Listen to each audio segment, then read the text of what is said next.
വെങ്കിടങ്ങ് കോൾചാലുകളിൽ കനത്ത തോതിൽ ഉപ്പ് നിറഞ്ഞതോടെ കർഷകർ കൃഷിനാശ ഭീഷണിയിൽ. കനാലിൽ നിന്ന് ഉപ്പ് കലർന്ന വെള്ളം പടവിലേക്ക് കയറ്റരുതെന്ന് കൃഷി വകുപ്പ് അധികൃതർ കർഷകർക്ക് മുന്നറിയിപ്പ് നൽകി.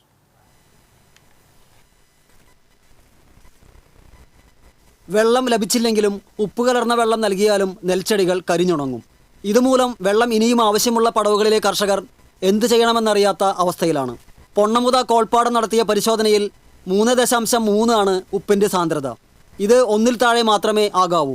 ഉപ്പിൻ്റെ സാന്ദ്രത ഇത്രയും അധികമുള്ള വെള്ളം പടവിലേക്ക് കയറ്റരുതെന്നും നെൽച്ചെടി കരിഞ്ഞു പോകുമെന്നും വിളവിനെ സാരമായി ബാധിക്കുമെന്നും കൃഷിവകുപ്പ് പറയുന്നു. പൊണ്ണമുത പടവിൽ നെൽകൃഷി ഇപ്പോൾ 80 ദിവസം മാത്രമേ പ്രായമായിട്ടുള്ളൂ. ഇനിയും 40 മുതൽ 45 ദിവസം വരെ വെള്ളം പടവിന് ആവശ്യമുണ്ട്.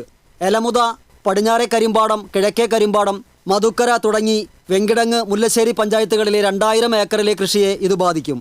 ഏനാമാവ് റെഗുലേറ്ററിന് സമീപം ഫെയ്സ് കനാലിൽ താൽക്കാലിക വളയം ബണ്ടിന്റെ നിർമ്മാണം പൂർത്തീകരിക്കാൻ വൈകിയതാണ് ഉപ്പുവെള്ളം പുഴയിൽ നിന്ന് ഫെയ്സ് കനാലിലേക്ക് കയറാൻ കാരണമെന്ന് പറയുന്നു.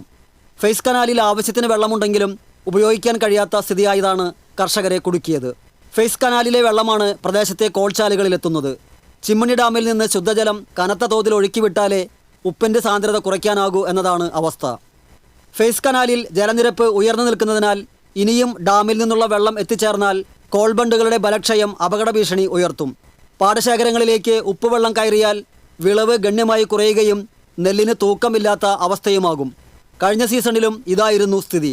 ഇത്തവണയും കൊയ്ത്തു തുടങ്ങിയ പടവുകളിൽ വിളവ് കുറവാണെന്നാണ് കർഷകർ പറയുന്നത്.